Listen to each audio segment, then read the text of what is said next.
Okay, last stop on Market Street. Words by Matt de la Peña. Pictures by Christian Robinson.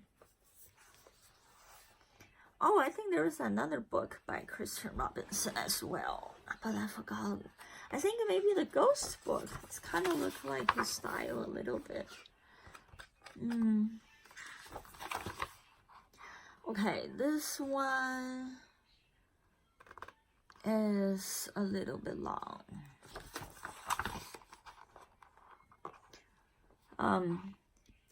JC pushed through the church doors, skipped down the steps. The outside air smelled like freedom, but it also smelled like rain, which freckled JC's shirt and dripped down his nose.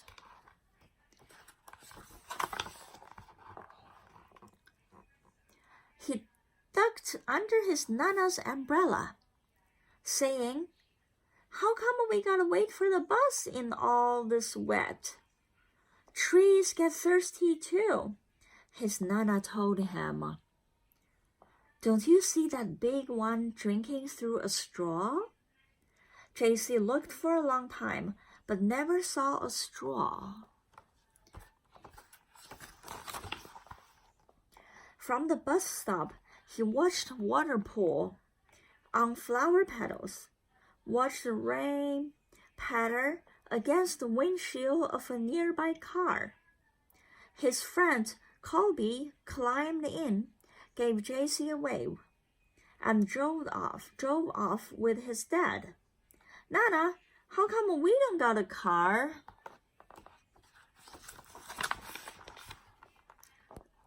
"Boy, what do we need a car for? We got a bus that breathes fire, and old Mr. Dennis, who always has a trick for you." The bus creaked to a stop in front of them. It sighed and sagged, and the doors swung open.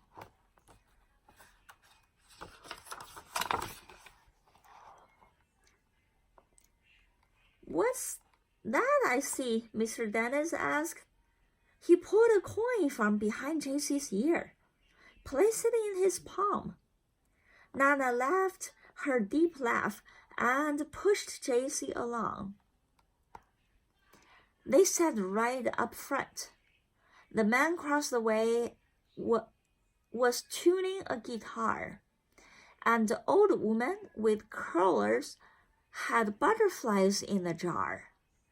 Nana gave everyone a great big smile and a good afternoon. He made sure JC did the same.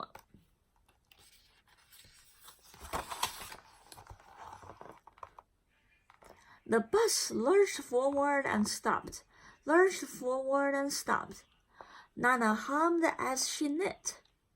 "How come we always gotta go there after church?" JC asked. JC said, "Miguel and Colby never have to go nowhere." "I feel sorry for those boys," she told him. "They will never get a chance to meet Bobo or the Sunglass Man. And I hear Trixie got herself a brand new hat." JC stared out the window, feeling sorry for himself. He watched cars zip by on either side, watched a group of boys hop curbs on bikes.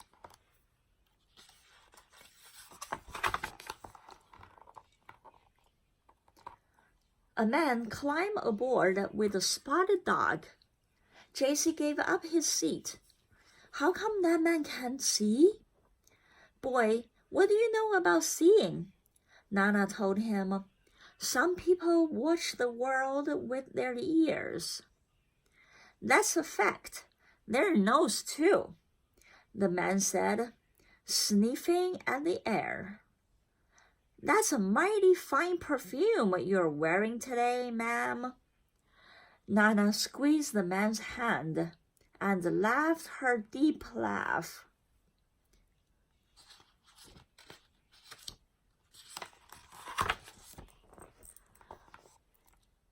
two older boys got on next.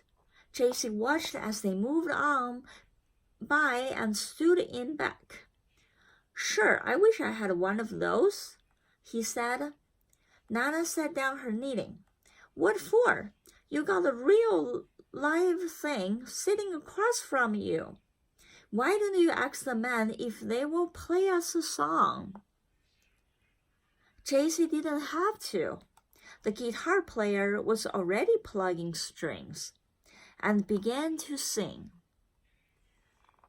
To feel the magic of music, the blind man whispered, I like to close my eyes. Nana closed hers too. So did JC and the spotted dog.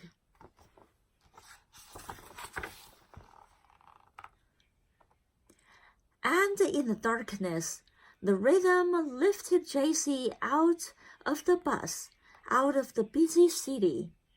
He saw sunset colors swirling over crashing waves, saw a family of hawks sliding through the sky, saw the old woman's butterflies dancing free in the light of the moon. JC's chest grew full, and he was lost in the sound, and the sound gave him the feeling of magic.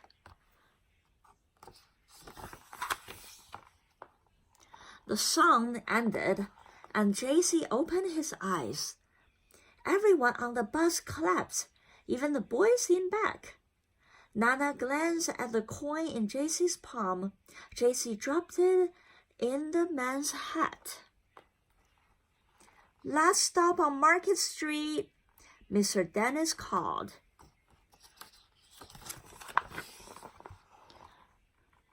JC looked around as he stepped off the bus. Crumbling sidewalks and broken down doors, graffiti-tagged windows and boarded-up stores. He reached for his Nana's hand. How come it's always so dirty over here? She smiled and pointed to the sky. Sometimes when you are surrounded by dirt, JC, you are a better witness for what is beautiful.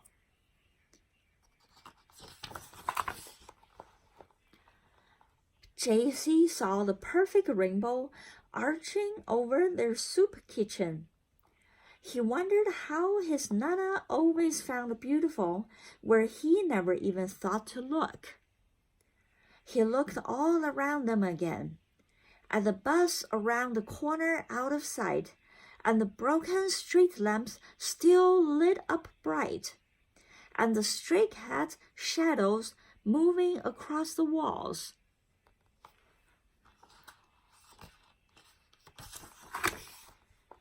When he spotted their familiar faces in the window, he said, I am glad we came.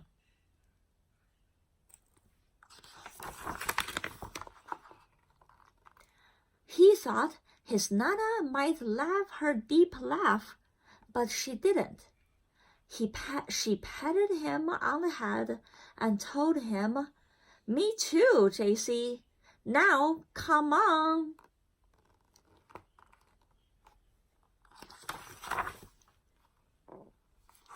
That's it, everybody. See you